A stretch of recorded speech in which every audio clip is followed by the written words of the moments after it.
Recebendo aqui o presidente da ADUEMES, Associação dos Professores da nossa Universidade Estadual. Aliás, 2011, 2013, já está aí há um bom tempinho já. Wilson Brum, te recebo aqui com o maior carinho, até porque é nessa universidade que a nossa luta ali no Objetivo foi intensa mesmo, até pegar o Razuki, o Walter Carneiro e todo mundo pela frente para poder trazer essa universidade que hoje é um orgulho para todos nós. E da sua parte a luta por mantê-la com qualidade, né? Nós torcemos, agora vocês lutam por isso. É um prazer recebê-lo novamente, porque primeiro programa do ano nós fizemos contigo, quando estava no auge, né? A luta pelos direitos naturais que a universidade merece e que nunca encontra respaldo em canto nenhum. Muito boa tarde, Wilson. Boa tarde, professor Benê. Para a gente é uma satisfação muito grande estar mais uma vez aqui no seu programa, esclarecendo um pouco a luta dos professores, a luta da comunidade UEMES, por que a gente está aí, às vezes nas ruas, às vezes atrapalhando o trânsito, às vezes se manifestando nos jornais, mas é que a universidade ela passa por algumas dificuldades financeiras e a gente não pode ficar parado, né? A gente tem que estar lutando aí para que o ensino superior seja valorizado e tenha um destaque de importância que para a sociedade mato-grossense, enfim, para o Brasil inteiro. Wilson, eu vou fazer uma pergunta aqui, que na verdade ela seria inócua, até porque nada vai mudar, mas só para a gente saber, hipoteticamente, como seria se diferente fosse. O fato da universidade estar presente em 14 cidades, não é isso? Isso aí não é uma coisa que restringe o desenvolvimento dela, restringe a capacidade, inclusive, de poder criar mais, porque está tudo disperso por aí, se estivesse tudo concentrado. O que você acha? Na verdade, quando a universidade surgiu com essa ideia, era de interiorizar o acesso ao ensino superior. A universidade ela foi criada lá na Constituição do Estado e ela passou a vigorar de verdade no governo Pedro Pedrocian, no final do seu mandato, e então pensou-se em interiorizar o ensino superior.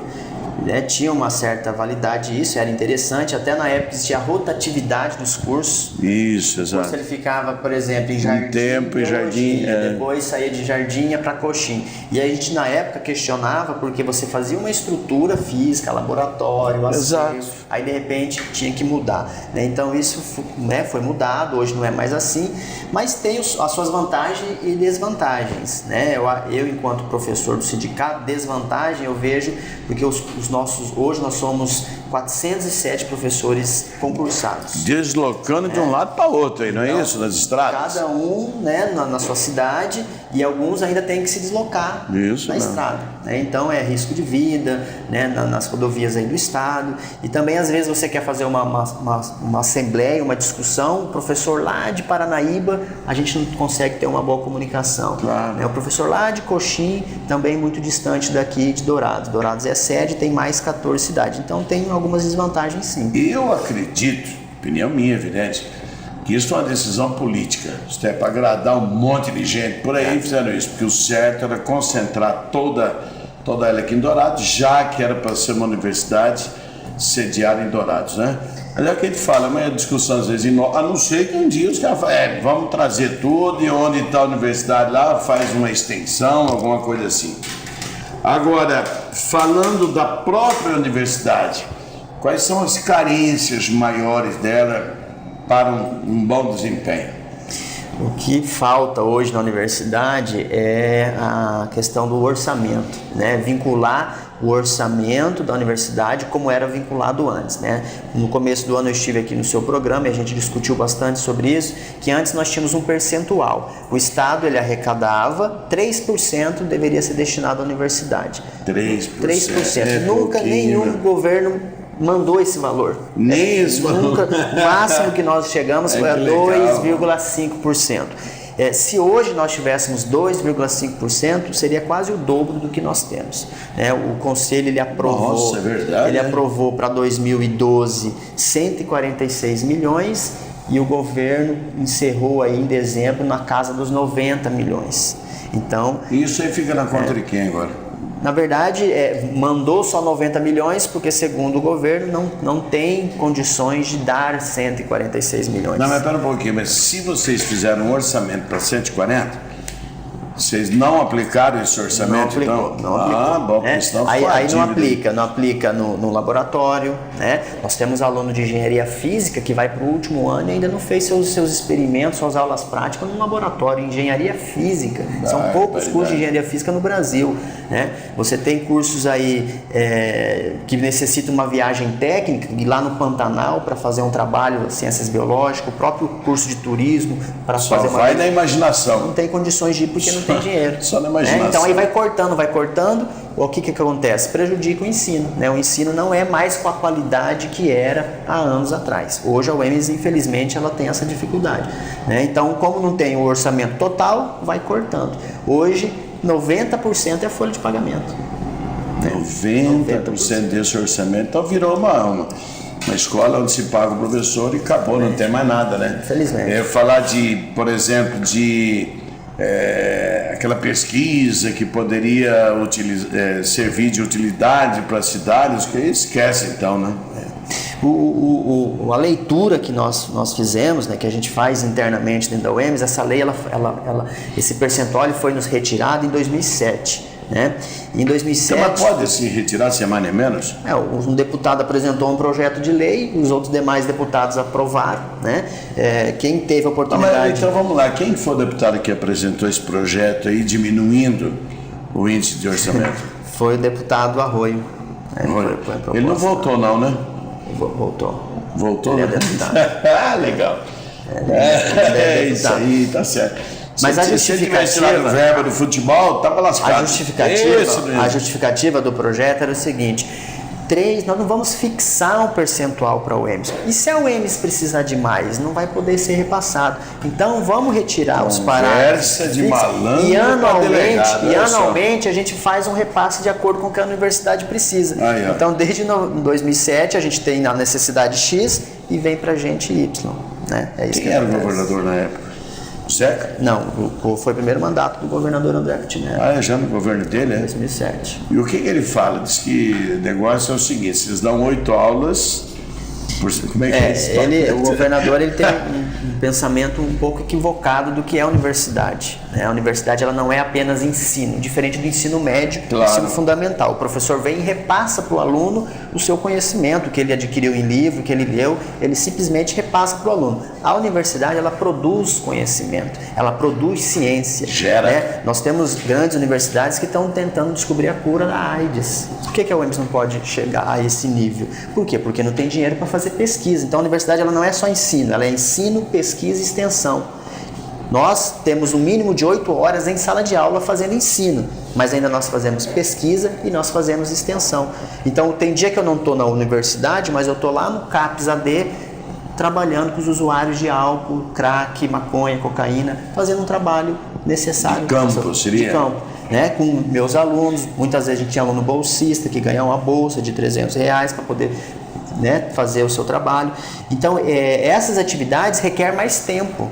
Né? Então, tem 8 horas em sala de aula, mais tanto horas para orientação de trabalho de conclusão de curso, do TCC do aluno. Esse TCC o aluno apresenta em congresso, ele transforma isso num artigo científico, ele publica isso em revista internacional, ele leva o nome da universidade, ele leva o nome do estado para fora. Mas isso aí, pelo menos isso ainda tem, ou não? Tem, né? Tem, mas na visão do nosso governo, não teria necessidade de ter tanto isso. Deveria ter mais sala de aula e menos pesquisa e menos extensão, né? Mudando um pouco a visão do que é a universidade, né? Universidade não é só chegar e destrinchar o conhecimento, não, vamos descobrir, vamos produzir. Então, mas onde é que está a base para ele pensar nisso aí? Ele gastaria menos, é isso? Gastaria menos porque é o seguinte, hoje eu tenho um curso que tem 30 disciplinas. Certo. Né? Eu preciso de 15 professores para dar 30 disciplinas. Perfeito. Vamos supor. A partir do momento que ele tem projetos de pesquisa, ele não vai poder dar, o professor não vai poder dar 4 disciplinas, ele vai dar 2 disciplinas e vai dar uma disciplina no mestrado, certo, uma disciplina no doutorado. Aí quem que vai dar a disciplina no lugar dele? Professor convocado. Aí você tem que convocar professor. Hoje a UEMS tem mais de 300 professores convocados.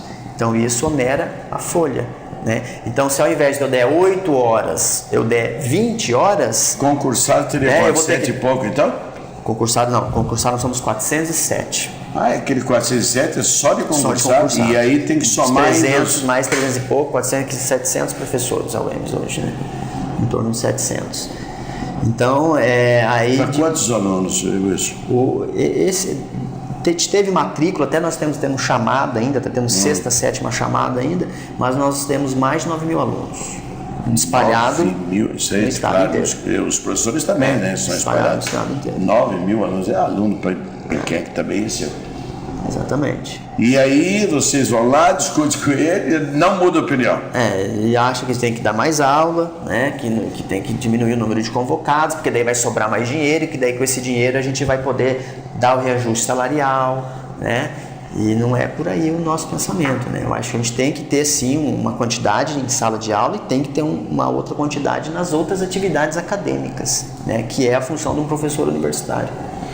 Você, e essa é uma pergunta até um pouquinho bestinha, mas é válida, no meu modo de entender. Você não se sente também que você pode ser um pouco perseguido pelo governo ao estar assumindo um comando como esse aí, que sempre afronta eles? Porque o sindicato não vai a favor, né? O sindicato é que diz o seguinte: "Ai, governo, eu sou contra." Pronto, então você não fica um pouquinho marcado? Então, na verdade, né, a gente tem, o governador, a gente, né, senta, a gente tenta conversar, inclusive ele esteve aqui sexta-feira passada, né, fazendo um pronunciamento em relação ao hospital regional. Nós estivemos de longe, ele já me viu, já me chamou, a gente já conversou, eu entreguei um documento, protocolei um documento nas suas mãos em relação ao nosso reajuste salarial. Peraí, ele te chamou, te vendo lá? Isso, chamou? já chamou Um bom diálogo, pô, né? Aí, ó, vem aqui, vamos conversar. Mas... Se fosse outro, me lá, some com aquele cara aqui, não traz ele aqui não. Então, em relação à perseguição, eu acredito que não, né? Eu acredito que essa questão da época da ditadura já passou, né? Eu acho que nós temos que reivindicar os nossos direitos, né? Nós temos que lutar pelaquilo que a gente acredita que a universidade é o caminho para construir, a educação é o caminho para construir uma sociedade mais organizada, uma sociedade que possa fazer coisas boas, né? E não essa sociedade totalmente destruída, desarticulada, desorganizada, né? Aumentando o número de crimes, enfim. Então a gente defende a universidade porque nós estamos na universidade, da mesma forma que defendemos a atenção básica, né? O ensino fundamental, o ensino médio. É importante o investimento na educação. E a gente espera que não tenha nenhuma retaliação, né, por parte do governo, né? Amanhã depois o próprio governo pode não ser mais governo e pensar diferente, né? A gente entende que às vezes o Estado passa por problemas financeiros, só que muitas vezes a gente vê na mídia propaganda de aumento de arrecadação, índice superou, não sei o que, o Estado dobrou sua arrecadação, e aí quando a gente vai discutir orçamento para a universidade, teve a febre aftosa, teve a enchente, teve a seca, né? E aí não tem dinheiro. Coisa, né? Então a gente quer coerência no discurso, né? É um pouco esperto. Mas falando nisso, agora eu fico pensando, aquele garotinho que nasceu na Maracaju, que se criou lá em Jardim, com toda essa habilidade hoje para conversar, para estar discutindo aí com o próprio governador do estado. Quantos são os que compõem o sindicato da UEMS? Nosso sindicato, nós somos 7 membros da diretoria executiva, né? E aí nós temos mais 15 professores, os representantes das unidades. Então, um total de 22 professores da diretoria, né? Mas a gente sempre gosta de frisar que os sindicatos são todos os professores sindicalizados, né? Mas que quando vai para negociar, são 7 ou os 22? Que bom seria se fosse os 7, né? E ou os 22. Vai, nem os 7 não vão? Nem os 7 não vai, porque os professores, além de ser sindicalista, têm as suas atividades, têm suas aulas para dar, têm suas provas para corrigir, né? Hoje a gente tem direito a 2 liberações para trabalhar só para sindicato. Hoje a nossa vice-presidente, a professora Roseli, o professor Alberni, nosso diretor financeiro, são os 2 professores que são afastados das suas aulas, né? Eu poderia pedir afastamento, mas por opção minha, eu não pedi. Eu leciono lá no curso de enfermagem, dou aula no curso de enfermagem, ainda coordeno o curso de enfermagem, não sei até quando, né? Vou aguentar estar tocando os 2. Mas aí às vezes acaba sendo 2, 3 que vai para o enfrentamento, mas a gente tenta revezar, né, entre nós. Nessa hora que eu fico pensando assim, ele fala em coordenador, puxa o cargo dele lá. Tira, deixa só como professor. Mas é um cargo eleito, né? Eu fui eleito. Coordenador eleito. Hoje em dia essa vantagem é visitador que tinha nada eleito, não, era só tudo colocado pelo maior. E também quase ninguém quer ser coordenador de um curso. Porque o coordenador do curso, ele acaba tendo que ocupar o seu tempo com as questões pedagógicas, burocráticas, né? Calendário, apagar incêndio. Enquanto o professor que não é coordenador, ele pode fazer a sua pesquisa, ele pode ficar lá a tarde inteira escrevendo o seu artigo, organizando, publicando em revista, né? E já o coordenador quase não tem tempo para fazer isso. Falando nisso, Wilson, é claro que é uma coisa assim, muito indiscreta. Como é que se fiscaliza o trabalho desse pessoal que não está em sala de aula, que tem que compor as outras 22 aulas? As 22 que seria, não é? As outras atividades, né? Por exemplo, todo começo de ano o professor ele tem que entregar para o coordenador do curso o seu plano de atividade. Né? Por exemplo, eu sou professor de saúde mental e psiquiatria, 4 horas. História da enfermagem, 2 horas. Legislação, 2 horas. 8 horas. Aí, 4 horas, reunião pedagógica, toda segunda-feira os professores estão lá. Só ir lá que você vai ver, eles estão lá. Aí eu tenho, por exemplo, 3 alunos de orientação. Reunião pedagógica com quem? Os professores reunidos toda segunda-feira, da área. O curso de enfermagem, toda segunda-feira, por exemplo, está lá na UEMS. Todos eles? Não importa a área, não? Todos eles. Quantos são? Nós somos ao todo, porque nós temos enfermeiros. Só aqui, né? Dourados. Eu estou falando do curso de enfermagem, né? A gente tem mais de 40 professores, né? Todos se reúnem na segunda-feira? Às vezes falta um ou outro, às vezes um tem um outro compromisso, tem um médico, alguma coisa, mas a gente sempre tem mais de 30 professores presentes toda segunda-feira. Então você coloca isso no seu plano. Você coloca no seu plano o seu projeto de extensão. Atualmente eu estou tentando reativar meu projeto de extensão para esse ano, que é lá no CAPES AD. Então eu vou lá toda quarta-feira à tarde. Não tem aula quarta-feira à tarde. Se você for lá na UEMS, hoje é quarta-feira. Se você for lá hoje, não vai ter ninguém. Se bem que agora já passou das 5. Mas se você for lá, não tem. Né? Porque onde é que eles vão estar? Vai ter gente que vai estar trabalhando com gestante, quem é da saúde da mulher, vai estar com 4, 5 alunos lá. Vai ter gente que vai estar trabalhando com esses usuários de álcool e droga. Vai ter gente que vai estar trabalhando no PSF. Então ele está fazendo a sua ação. Né? Quem tem que fiscalizar isso é a coordenação, né? Através da Pró-Reitoria de Ensino. Então o professor em algum lugar ele está, né? Ele tem a sua sala. Na verdade a gente até gostaria que o professor não é aqui em Dourados, ele até consegue ter sua sala. Se você for nas outras unidades, como Campo Grande, não tem nem sala de aula. Quem dirá sala para professor. Não tem sala de aula? Não tem sala de aula. Mas como é que ele faz? Nós estamos com problemas de sala de aula, principalmente em Campo Grande e Paranaíba. Né? Vai dar aula onde então? Campo Grande, a Geografia e Artes Cênicas está tendo aula na escola Hércules Maimone. Ali na saída para Trelabores. Então, aí eles têm aula ali naquela escola estadual, dividido. Está nessa situação. Você não acha que o volume de alunos que demandam a universidade estadual nossa diminuiu bastante? Segundo, esse número gigantesco para uma universidade ficar chamando. É um despropósito com relação à própria universidade, em razão de tudo, além de tudo isso que você está falando, das cotas, que aí vem para índio, para negro, para aluno de escola pública e tudo mais, que esse povo acaba, de uma forma ou de outra, atrapalhando os melhores alunos. Você vai falar tudo isso, Wilson, depois dos nossos patrocinadores. Dourados em Revista volta já. Ainda vamos falar do Rio de Janeiro, que ele foi assaltado lá e etc e tal no nosso segundo bloco.